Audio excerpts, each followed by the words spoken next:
Hello everybody and welcome back to the Leeds Lens. We're going to be discussing two things in tonight's show, and also we are back at 8 PM this evening because let's be honest, I don't think Aston Villa versus Macca Tel Aviv. I know there's no Macca Tel Aviv fans there, but I don't think that's interesting. So we've moved the slot back to the normal 8 PM time, which I do prefer, I must admit. But we're doing that obviously because of the Champions League games, which we will continue to do from now on. But yeah, in today's video, we will be talking about the relegation battle and what is upcoming this weekend in a mammoth weekend for the relegation battle, which sees all of the bottom four of the bottom five play against each other. In fact, six of the bottom seven also play each other, as you can see on here, and we'll talk through obviously which fixtures. So we're going to talk about how that could come up, and we're also going to talk about actually if Leeds United do win, you could see them fly up the league and finish as end the weekend as high as 13th position if they do beat Forest. So big weekend coming up. And we're also going to talk a bit about Dominic Calvert-Lewin as well, because there's been talk, obviously he's only scored one goal so far this season, don't think he's registered assists so far, and people are saying maybe we should take him out for Nemecha, maybe we should take him out for Pro. Well, I'm going to talk about why I think we should keep DCL in the lineup, but why I think actually the other players in the team are not doing a good enough job to help DCL with his particular skill set as such. Why is DCL not firing like he should be? And sort of what can we get the learnings from on what we've seen at Everton as well, slightly, but not as much about that. But yeah, I'm going to start with the relegation battle this show, because I think there's a few things to mention with this. Like, it is a really, really interesting weekend, actually. Very rare do you see so many of the bottom teams play each other. And actually what's interesting is above these two, in 13th position you've got Newcastle, and in 12th position you've got Brentford, who also play against each other this weekend. So actually out of the bottom 9 teams, 8 of them are playing against each other. So it's a weekend really of all the top teams playing against each other and all the bottom teams in the division playing against each other, with the only outlier really being that Wolves actually take on Chelsea away from home this weekend. So you would hope, unlike what happened with Sunderland, that actually, of course, Chelsea do beat Wolves, which maintains Wolves on 2 points. But obviously, you've got to bear in mind that Wolves have, of course, sacked their coach now. So you might see a bit of a bounce there, but I still expect Chelsea to have too much for them. But yeah, I wanted to talk about sort of where we're at. Obviously, tomorrow is going to be the preview where we're going to talk a bit about Leeds versus Forest in full detail. So this is more of a conversation around the other teams and sort of how the league could span up going into this international break. So obviously, this is the last game before the international break. Also important to note as well tonight that Forest have drawn 0-0 away at Sturm Graz in a really important Europa League game for them, which is good actually, because it means they played a lot of the stars. Morgan Gibbs-White missed a penalty, and I think they've got a few injuries as well that they weren't playing. But Mikulinkovic played. A few of the first teamers, a lot of first teamers actually did play in the match for Forest, but they didn't get the result they acquired. So hopefully that will not give them the momentum boost going into the Leeds United game. And also now they've got to come back all the way from Austria, probably quite deflated, and obviously take on Leeds United, when hopefully Leeds United with the week's rest should be bang up for it and ready to go this weekend. So that is a bit of a boost in itself, but we're not going to talk about that. That will be more for tomorrow's show. But yeah, I just wanted to talk about sort of where this league is at the moment, because obviously I think a lot of Leeds United fans are worried at this moment in time, and I do think the general consensus of what I've heard from football fans, having listened to quite a bit of stuff this week, is that the way that this league is going to end up is that Wolves, Leeds and Burnley are going to go down. But that's why I think this weekend is so important, because actually I think this weekend is massive. I think the main 2 games this weekend of all this is actually that Burnley away result at West Ham that's going to be coming up this weekend, and obviously Leeds taking on Forest, because if Burnley were to beat West Ham this weekend, I think it throws a massive spanner in the works, almost like we saw with Wolves a few weeks back when Burnley went in there and won, because that would mean that Burnley would go to 13 points and obviously Wolves will continue on 7 points, and it also mean if Leeds United managed to beat Forest away, they would continue to sit on 6 and we'd go to 14. So I think this weekend, I think they're 2 huge 6-pointers for both clubs, because it will, and I think it will massively affect the confidence and what we're going to see from these teams going forward. Because I feel like the general consensus in football fans will be, if Forest and West Ham win this weekend, as I said, that Leeds and Burnley end up dropping. Whereas I think it will throw a huge spanner in the works if you see an upset there and you see Leeds United jump up onto 14 points, having beaten Forest, and throw them back down there, because that'd be 8 points gap then, which is quite significant. And also, obviously, if Burnley beat West Ham, throwing them 6 points above them as well. And it'd also mean, obviously, we would go, 8 points, or no, 7 points, should I say, ahead of West Ham as well. So it would then sort of solidify a huge gap for Leeds United. So when we talk about sort of the negatives at the moment, and I think it is this week, I think I've seen from what I've seen online this week and what we've talked about on this channel as well, it has been a really, really negative week for Leeds United. Probably one of the most negative we've seen. Probably the only one that you can look at another week that's probably been as negative is after that Burnley loss. But I do think, obviously, that West Ham in between was a massive result for us. But as I said, the weekend's performance, not just because I think the fact we got completely battered in the game, but it was more the fact, I think, of the performance level where it was like, wow, we expect to sometimes lose the games. But are we going to lose the games in such a convincing manner where we almost feel like we're playing an FA Cup tie? That's how it felt last weekend. And we need to ensure that we do not emulate that this weekend. Which is why, of course, I think there needs to be change this weekend. I think the likes of Stack potentially need to come in the team. Again, all this will be discussed more, obviously, in depth in the preview tomorrow when we get, obviously, after Daniel Farke's team reveal, after Daniel Farke's press conference, I said tomorrow, which will obviously then go as in the preview later in the day. Usually goes out at 8 p.m. But as I said, what I'm trying to wrap up is this weekend, I think, drastically changed the complexion. I also think the Fulham-Everton game changed the complexion as well, because I think there's an understanding from probably a lot of fans that maybe them two are teams that are not really in the relegation fight.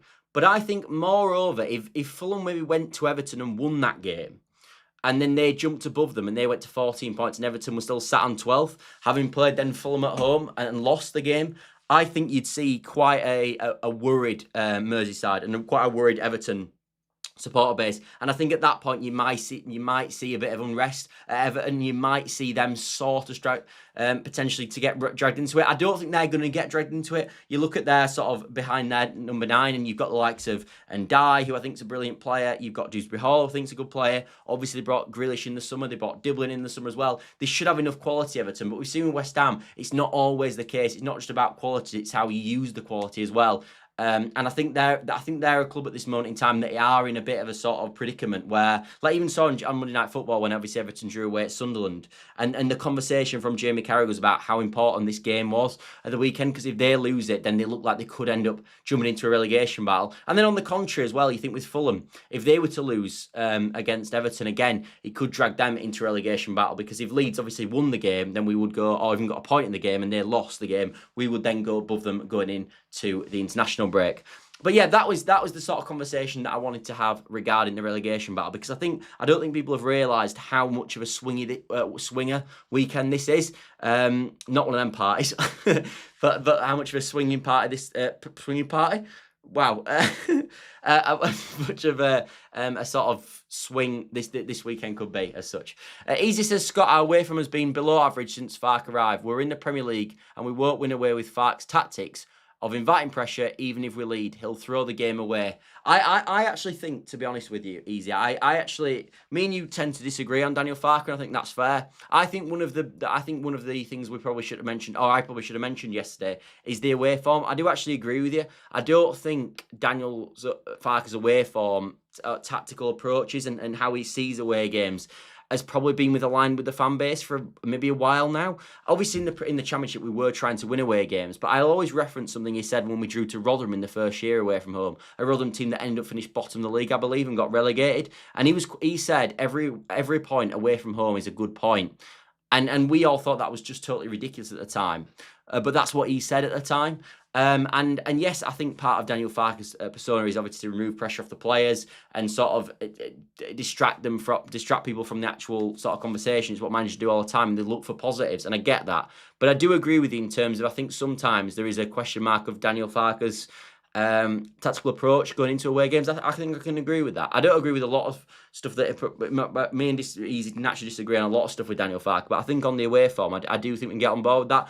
I also think, if we're being totally honest, so far this season, we've been abysmal away from home. I think we've been absolutely abysmal. I don't see us, like, realistically, we've played for me the worst two teams in the league away from home. We've won away at Wolves, we lost away at Burnley, but we should have won that game, but we did lose away at Burnley. And we've lost every other game, and we got absolutely battered at Brighton, absolutely battered at Arsenal as well. The Arsenal one, I think, can get on board. It was more the Brighton one that I think would sort of concern people. But I do agree. I think if Leeds United are to stay up with Daniel Farke in charge, I think it's obviously going to come from home form, because I just don't think we've got a plan that's sufficient away from home. I just don't think we have. I think maybe in the Fulham game we saw ounces of it where you look at it and go, yeah, well, actually we compete in the Fulham game. Obviously it was a last minute goal that cost us it, and it was a freak last minute goal. So I think that one potentially slightly unfair to throw at him. But as a round picture, as you said, Easy, I don't think Farke's done that good of a job. The only thing I would say is that I slightly disagree with you is I think the first game tomorrow is on Sunday is massively important. I think if we go 1-0 down away at Forest with Sean Dyche in charge, with the way he'll end up just managing the game, I think we're in severe problems, if I'm being totally honest. Whereas I think if we go 1-0 up, I think it'll be a much more comfortable game for us. I think it'll look much better, and we could end up going and win the game. I do believe that. I'm worried if we go 1-0 down. If we go 1-0 down, especially if we go 2-0 down, for me, there's just no way back. I just don't see we've got the firepower in the final third to overturn that. But again, this will be more of a conversation for tomorrow's video. But that's where I'm at with this weekend and sort of, as I said, the relegation battle. But what I did want to talk about a bit more was Dominic Calvert-Lewin, because he's obviously coming for quite a bit of stick over the last sort of week or so, which I get because obviously he hasn't scored a goal now. I think he's only got 1 goal all season. He hasn't scored for about 5 games now as well. Also, I think if we're being totally honest, everything I've sort of praised Calvert-Lewin on so far this season has obviously been about his link-up play, his hold-up play, bringing people into play, winning his battle against the centre-half, which obviously facilitates the way Leeds United play as well, and I think that's been fantastic. I didn't think he did a good job of it against Brighton. I really didn't think that. I said that in my post-match after the game. I thought he was really poor. I actually gave him the worst rating I'd given him all season. I thought it was his worst game in a Leeds shirt as well away at Brighton. I get their centre-halves are strong and physical, but every centre-half is strong and physical in this league. That's all centre-halves are, really. So yes, Van Hecker and Dunk are a decent partnership, but they're not like world beater centre-halves. It's not like we're telling him to go and do really well against Saliba and Gabriel. So I think there has to be context applied at times, but not as much in that particular game for me. But what I will say with Dominic Calvert-Lewin, which I think has probably gone unnoticed, is we played all last season in a style of play. We played a style of play with the likes of Bogle and the team, obviously, who's I think is massively important for this conversation. Goodmanson's obviously new to the club, but even the likes of Ampadu, Tanaka in the team, Dan James in the team, Brendan Aronson in the team, etc. Quite a few of the same players. But we played in a completely different way in terms of what a striker needed. What Joel Perrault needs as a striker and the service he requires is a completely different prospect to what service Dominic Calvert-Lewin requires. And I still think at times the way we deliver crosses, not as much when we go long into Calvert-Lewin, like we didn't used to do that with Perrault, but what the difference is when we're actually creating chances for Calvert-Lewin, we've got to think about what chances Calvert-Lewin's going to be best at scoring and what chances benefit Calvert-Lewin and give him the most chance of doing something with the ball. And I look at sort of the goal he scored actually this season away at Wolves, the cross that comes in from Bogle. Obviously it was deflected, but it was an early cross coming into the box that obviously Dominic Calvert-Lewin does a fantastic header and scores at the far corner with a sort of great glancing header as such, which again wouldn't have been service for Joe Perrault. That's not his game. Perrault's sort of more in the box striker, or maybe a cut back like you saw away at Sheffield United last year and a shot from the edge of the box like we saw in that particular game.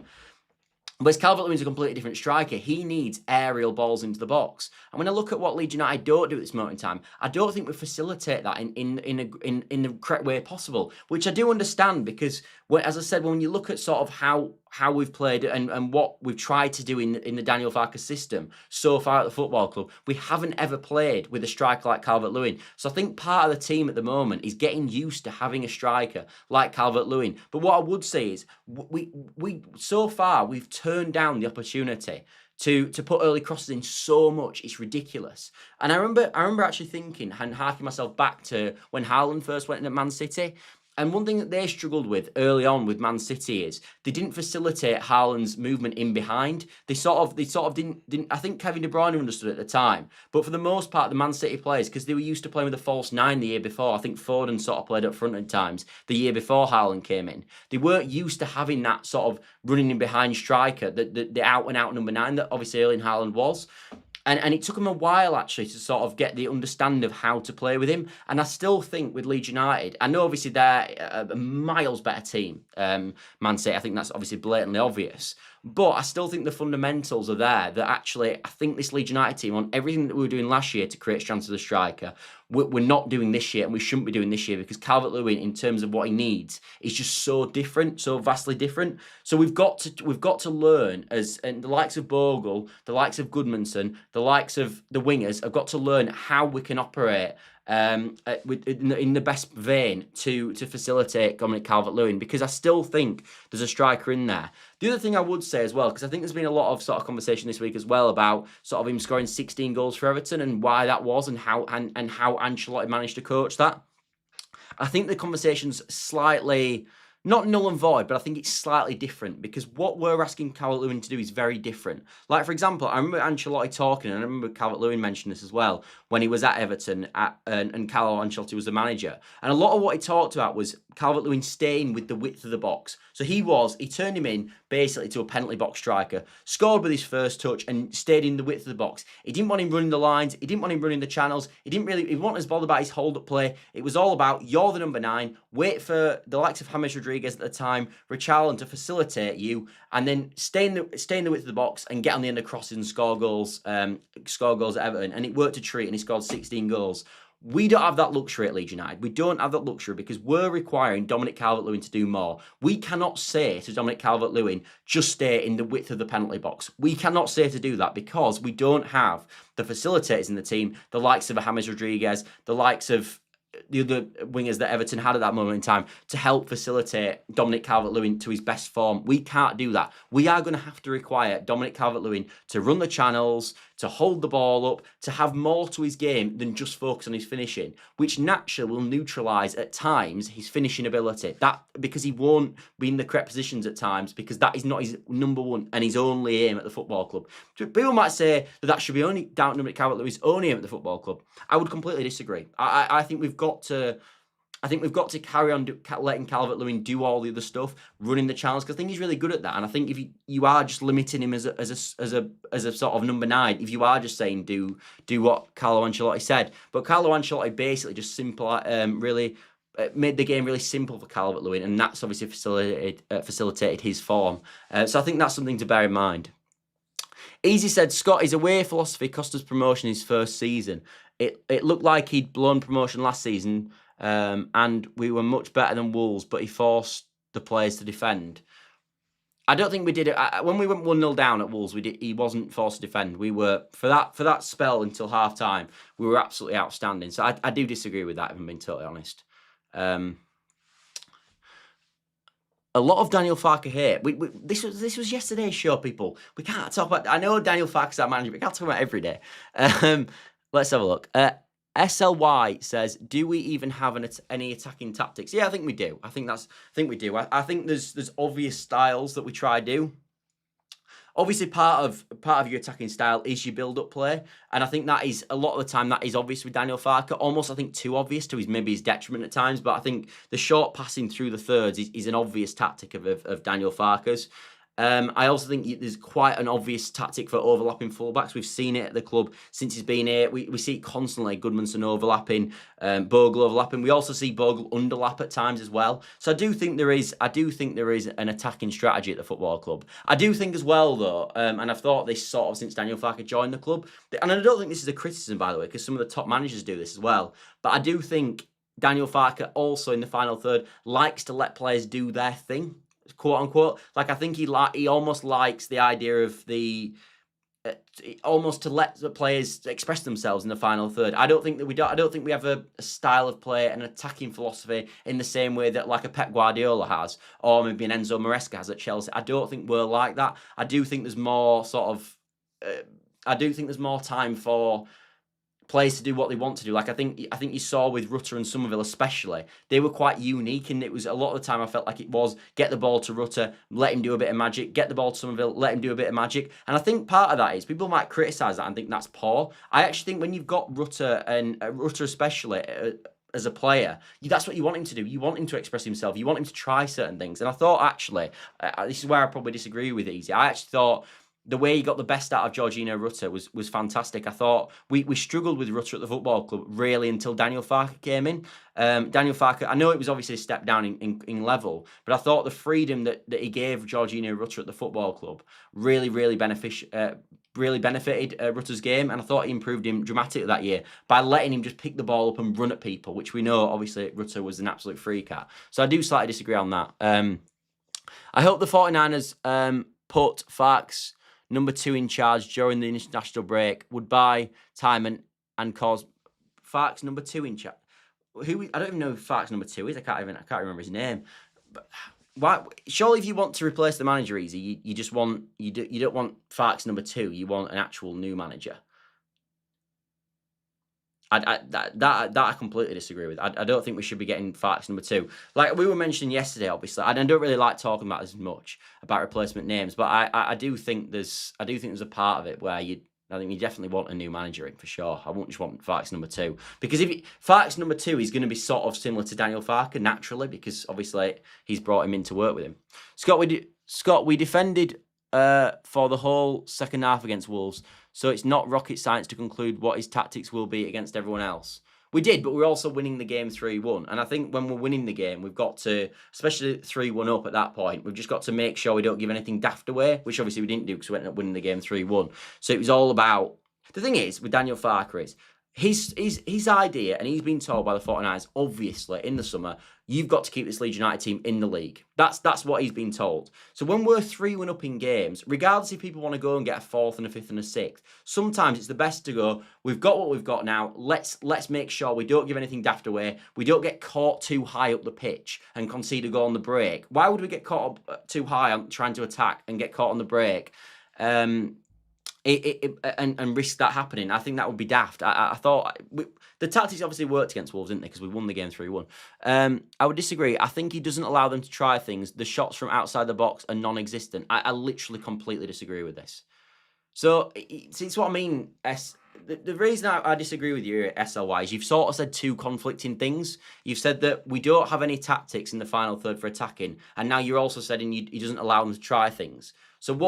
So that doesn't make any sense, does it? Because if you aren't allowing people to have any tactic, if you don't have any tactics in the final third, then you naturally have to allow them to do their own thing.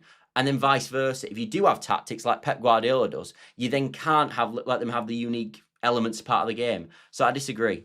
Farke couldn't wait to get rid of Rutter. Well, that isn't true either, is it? Because they bought him out in the last second for the maximum price that we could have done for £40 million. Farke never wanted to sell him. I don't know where that narrative's come from. That isn't.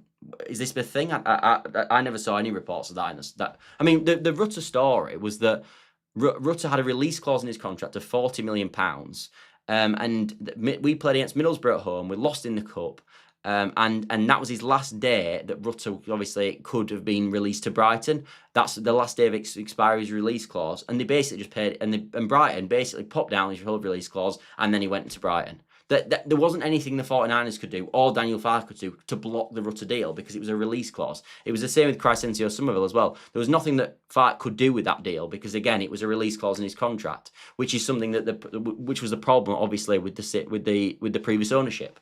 I've never seen that. You can do a lot of things at Daniel Farke, and I think that's fair. I think substitutions, maybe away form. I think maybe reliance too much on individualism potentially. To mention substitutions, a few other things as well. I can get that, but wanting to get rid of Rutter, I think I just disagree. I mean, I don't think that's true. I just actually don't think that's true. There was literally no report at the time, so yeah. Anyway, where were we? Dominic Calvert-Lewin. But yeah, to sum up the Dominic Calvert-Lewin situation, what I was trying to talk about before we got a Daniel Farke conversation again is that with Dominic Calvert-Lewin, in my personal opinion, we've just got to play to his strengths more. That is going to be the way of Dominic Calvert-Lewin. We've got to play to his strengths more. What Calvert-Lewin facilitates is balls into the box, and we've just got to provide more early crosses into the box. The amount of times at the weekend we saw Bogle running down the right hand side, and he turned down. Across to the far post where Calvert-Lewin was waiting in the box. Like, if I'm Calvert-Lewin, I'm screaming at Bogle, saying, "Give me a chance to score, put the ball in," because he didn't do it, and he turned it down a number of times. And yeah, potentially that's where we just got to tweak that. First time seeing this channel, keep up the good work. Thank you very much, mate. Thank you very much. And welcome to the channel as well. Welcome to the channel. Hopefully, we'll get a win at the weekend and it'll be a bit more calm over the international break, hopefully. I think on Sunday, we are in for another rude awakening.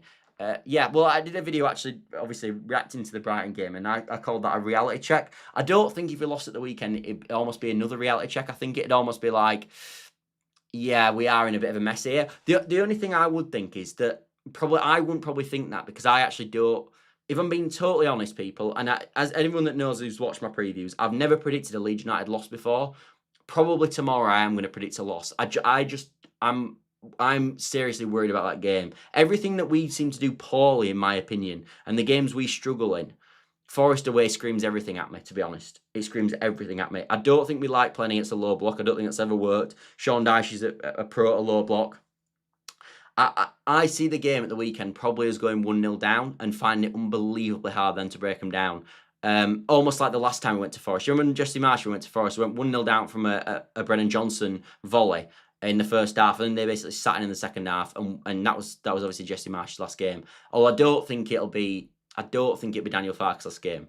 I don't think so. The reason I don't think Daniel Farke will go after the Forest game or the Villa game potentially is because if you are going to bring in a new manager, you're probably not going to want to bring him in before they play Chelsea, Man City away, and Liverpool at home. Like, you probably want to bring him in for the next results. So I would imagine if they are considering sacking Daniel Farke, maybe the new manager doesn't come in until after them games to give him the best chance of getting a good start. Because what you don't want to do is when a new manager comes in, is you don't want to bring a new manager in and then have these horrific games where he's going to not start well. Because what you need to do as a new manager is you've got to start well. You have to start well.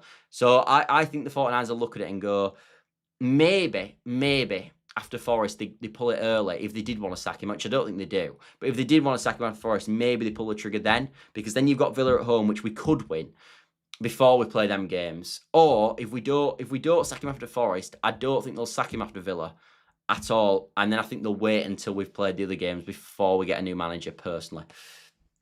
He doesn't know how to handle creative players. He's got rid of them all. And the one-dimensional players like Harrison and Ampadu types. Scott, you don't rate the squad, so you obviously rate Farke to avoid relegation. What have you seen about Farke in the Premier League to reach your conclusion? I'll read that again. Scott, you don't rate the squad, so you obviously rate Farke. It depends what your class is rating the squad. Like, I think that our squad's bottom 5, probably, in the league. So it depends what your class is that. So so you obviously rate Farke to avoid relegation. What have you seen about Farke in the Premier League to reach your conclusion? What have I seen about Farke to sort of try to convince you easy? I think a lot of things that are thrown at Farke are unfair. I think the idea that he doesn't adapt, for me, is I just don't see that at all. I think it's so obvious when you watch the Arsenal game and how we built up from the back and tried to play through the lines, which was a completely wrong idea, by the way. But the way we played at Arsenal was literally night and day different in the way we built up from the back, in the way we played against Newcastle. In the Brighton game, in the Arsenal game, should I say, we tried to play through the lines. That's what we tried to do. And what ended up happening is Gruev get the ball nicked off him because he's not good enough to do that. And then there'd be a turnover, and their second goal comes from that. Whereas in the Newcastle game, we threw Nemetra up front, we took Pro out the team, we went long, and it worked a treat. And that was a completely different strategy.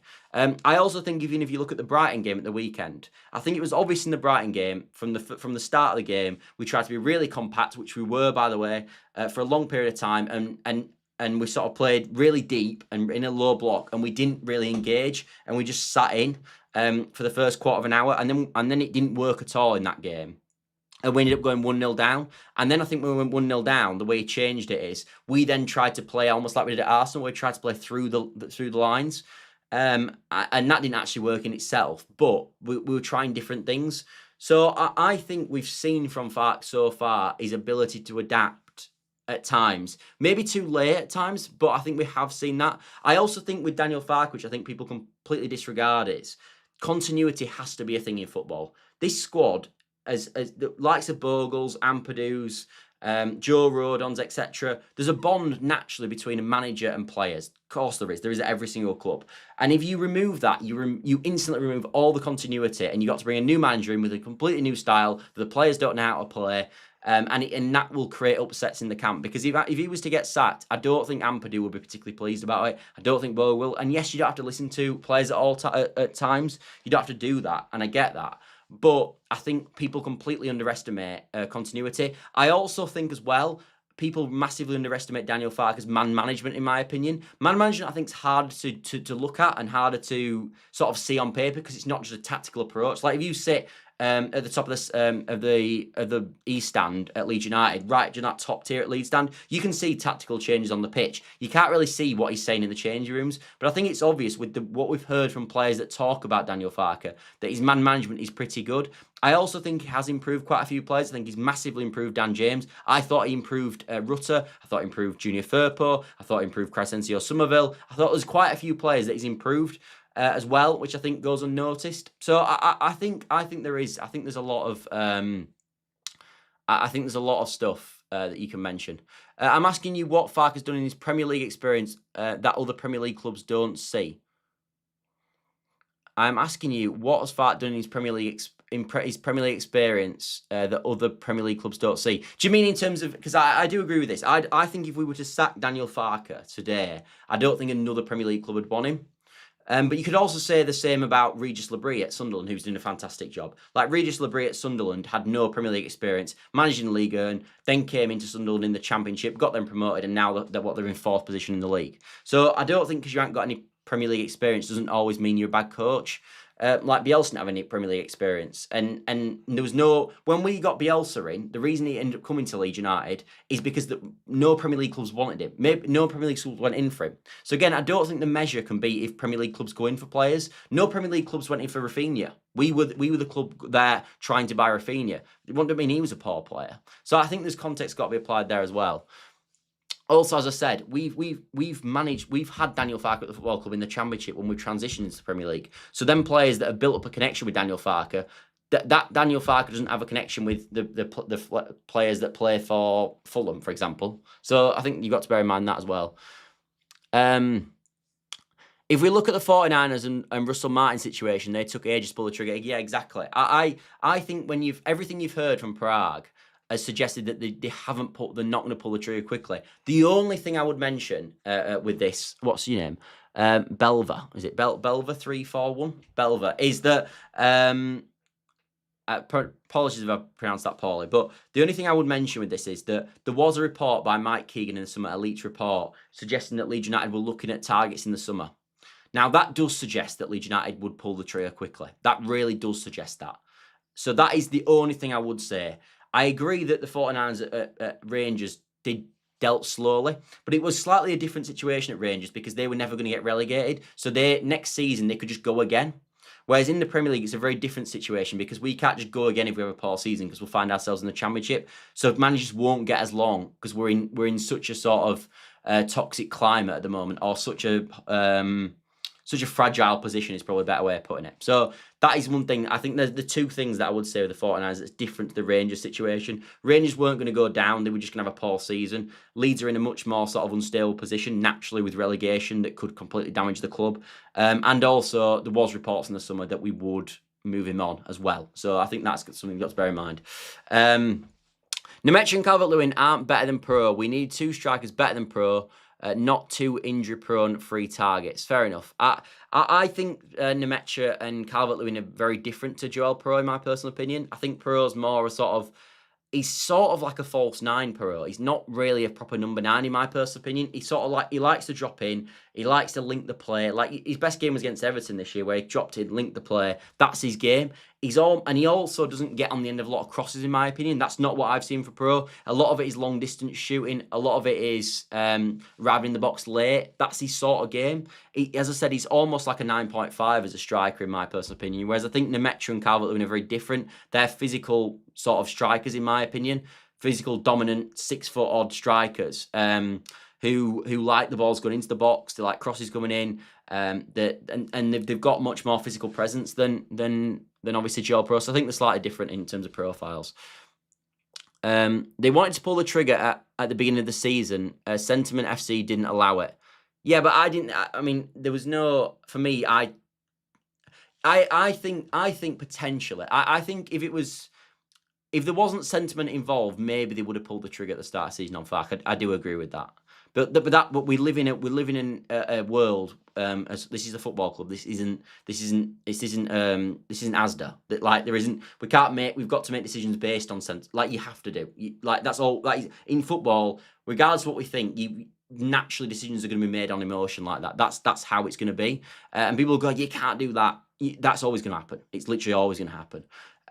So yeah.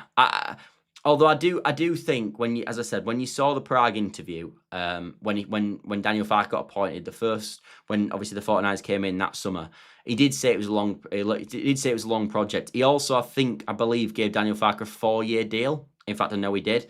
So again, it wouldn't have been a 4-year contract if we didn't have him as a long-term option, in my opinion. So I think that's something to bear in mind as well. Yeah. Anyway. We've talked for 35 minutes tonight. I hope you've all enjoyed the show, as always. We've ended up talking about Daniel Farke again, so apologies if you didn't want that conversation because we did it a bit yesterday. But we know we didn't have Easy in, we didn't have SLY as well in, Sly in as well, so and Bilver, who've all got different takes. So that's part of this community. That's the whole reason I did yesterday's video, and I'm happy to talk about it now as well. Because, yeah, naturally people have different opinions. I also think as well, when we talk about the Daniel Farke stuff and obviously the likes of Easy, etc., bring it up, I think that's good because I think we want to be, I think as part of this community, I want it to be reflective of the whole audience and what people think. So it's nice to get people who have different opinions to me involved in the chat as well. So I would always encourage that, as much as I might not agree. But yeah, thanks all for watching and listening as always. And we'll be back tomorrow with a match reaction, a match preview for the big game at the weekend, which is of course Forest versus Leeds. Because Daniel Farke's press conference will come out at 1:30, and then I usually do a pre-record. I think it's better actually for a preview, which will come out at 8 PM. So I hope you all enjoy that and stick around for that. Anyway, thanks all for watching as always, and I'll see you later.